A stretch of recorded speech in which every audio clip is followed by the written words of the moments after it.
My dear student, जैसा आप जान रहे हैं कि हम लोग कुछ क्वेश्चंस के बारे में डिस्कस कर रहे हैं, तो आज का जो टॉपिक है वो मेड और लेट से रिलेटेड कुछ प्रॉब्लम्स आती हैं उनके लिए है।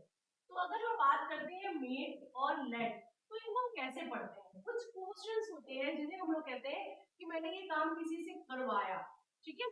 तो ऐसी कंडीशन पे कपड़े धुलवाए, काम करवाया, मैंने किसी से लिखवाया, तो जब हम इस तरीके के वर्ड यूज करते हैं तो वहां पर हम मेड का इस्तेमाल करते हैं। अब मेड से रिलेटेड हमारी प्रॉब्लम्स आती है। जैसे मेड को अगर एक्टिव वॉइस में यूज किया जाता है, ठीक है, तो हम इसके साथ टू को कभी यूज नहीं करते। तो पहली चीज आपको याद रखनी है कि मेड से रिलेटेड सेंटेंस अगर एक्टिव वॉइस है तो आप कभी भी टू का यूज नहीं करेंगे। जैसे आई मेड हिम laugh, मैंने उसे हंसा दिया। तो मैंने उसे हंसा दिया यानी मैंने उससे काम करवाया। तो यहाँ पर हम मेड का इस्तेमाल करते हैं। तो जहां कहीं पर भी कुछ काम हम किसी और से कराते हैं तो वहां पर हम मेड का यूज करते हैं। तो आई मेड हिम laugh, ठीक है। अगर हम इस सेंटेंस को यानी मेड को किस में ले जाए, पैसिव में, तो हमें एक वर्ड यूज करना पड़ेगा प्रीपोजिशन के तौर पर टू। तो वहां पर टू आपको 100% लगाना है, ठीक है। तो क्या हो जाएगा अगर मैं इसको ऐसे लिख आई वॉज मेड, अब ये सेंटेंस पैसिव में हो गया तो किस में चला गया, two. I was made to lock. तो जब मेड का यूज एक्टिव वॉइस में होगा तो आप कभी भी टू का यूज नहीं करोगे, और अगर ये पैसिव वॉइस में होगा तो आप टू जरूर लगाओगे। और मेड का एग्जैक्टली मतलब ही होता है जहां पर हम किसी काम को करवाते हैं, ओके। तो अब हम चलते हैं लेट को। तो लेट की बात करते हैं कि लेट कैसे यूज किया जाएगा।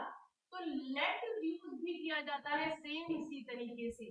तो लेट कब यूज करेंगे, जब हमें कोई परमिशन देगा किसी काम को करने के लिए। जैसे उसने मुझे जाने दिया, उसने मुझे जाने दिया। तो अगर हम यहाँ पर यूज कर रहे हैं तो परमिशन सामने वाले ने दी है, तो ऐसी कंडीशन पे हम लेट यूज करेंगे। अगर लेट को भी एक्टिव वॉइस रखेंगे तो टू कभी नहीं लगाएंगे, और लेट को अगर पैसिव में ले जाएंगे तो टू जरूर लगाएंगे।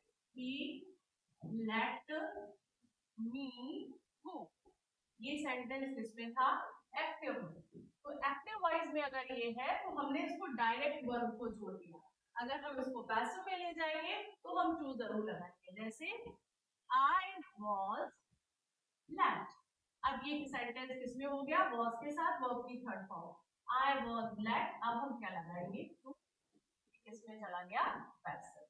तो लेट हमें सामने वाला जब परमिशन देगा तो हम लेट का यूज करेंगे। हम किसी को परमिशन देंगे करने के लिए या हम किसी से करवाएंगे तो हम वहां पर मेड का यूज करेंगे। मेड और लेट के साथ सेम चीजें चलती है। मेड अगर एक्टिव वॉइस में है तो आप टू का यूज नहीं करेंगे। लेट अगर एक्टिव वॉइस में है तो टू नहीं लगेगा। मेड और लेट अगर पैसिव में है तो सेंटेंस में टू का यूज जरूर करेगा। तो इस तरीके से आप अपनी ग्रामर को स्ट्रॉन्ग करते चलिए और हमारे चैनल को सब्सक्राइब करिए इंग्लिश बाय रिचा।